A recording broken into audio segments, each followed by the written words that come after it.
Badan Pusat Statistik mengungkapkan bahwa hingga Agustus 2023, hampir 10 juta penduduk Indonesia Gen Z atau anak muda berusia 15 sampai 24 tahun menganggur atau tanpa kegiatan. Maraknya pengangguran di kalangan Gen Z menjadi ancaman serius bonus demografi menuju Indonesia Emas 2045. Menaker Ida Fauzia menyebutkan ada dua penyebab maraknya pengangguran pada Gen Z.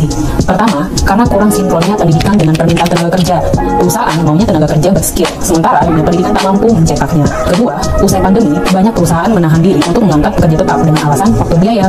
Berdasarkan data Badan Pusat Statistik yang diolah harian Kompas sampai 2024 menunjukkan adanya tren penurunan penciptaan lapangan kerja di sektor formal. Selama 2009 sampai 2014, lapangan kerja yang tercipta di sektor formal menyerap 15,6 juta orang. Jumlah ini menurun menjadi 8,5 juta orang pada 2014 sampai 2019. 19 sampai 2024 menjadi 2 juta orang saja. Lagi-lagi generasi Z menjadi perbincangan yang begitu hangat di media massa. Ditemukan secara statistikal mengalami pengangguran sebanyak 9,9 juta di tahun 2024 ini. Persoalannya apa?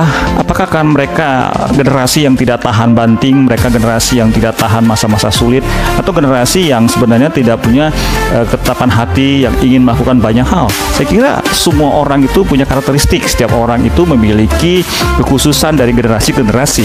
Mari kita lihat apa yang dikatakan oleh video tadi, bahwa dua penyebab banyaknya generasi Z yang mengalami pengangguran. Yang pertama ada permintaan dunia industri menjadi sangat minim terhadap generasi Z karena kemampuan atau mismatch skill ditemukan oleh dunia industri.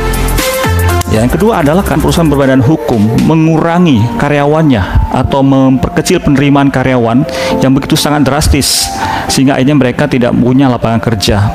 Apakah yang harus dilakukan? Fenomena ini disebut dengan shortage talent atau dikenal dengan dunia industri mengalami kesulitan menemukan talenta-talenta yang sesuai dengan kebutuhan mereka. Fenomena ini terjadi pada tahun 2014 sehingga akhirnya banyak pengangguran terjadi. Nah, bagaimana solusinya?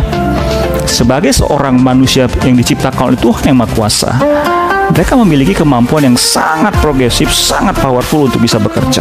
Jikalau permintaan dunia industri terhadap kebutuhan talent itu sangat sulit, maka ada 3 hal yang bisa dilakukan oleh Anda. Pertama, Anda harus menemukan jati diri Anda. Lewat analisis bakat Anda akan menemukan peluang kerja, bakat kerja, potensi karir Anda ke depan itu sangat jelas sekali. Jikalau Anda ingin menjadi konsisten, maka Anda harus bergerak dengan apa yang disebut bakat diri Anda. Nah, jikalau bakat diri Anda itu tidak sesuai dengan permintaan dunia industri, yang kedua, maka Anda bisa melakukan teknik adaptasi atau modifikasi perilaku atau teknik-teknik yang bersifat menyesuaikan karakter, potensi Anda kepada permintaan pasar.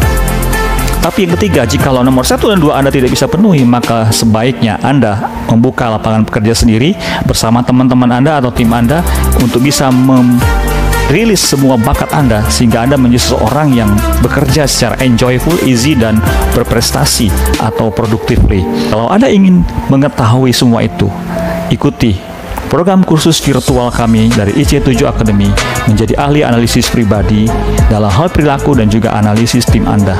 Maka Anda akan melihat peluang kerja Anda, potensi karir masa depan Anda sekalipun dunia industri begitu sulit, tapi Anda punya kesempatan untuk sukses.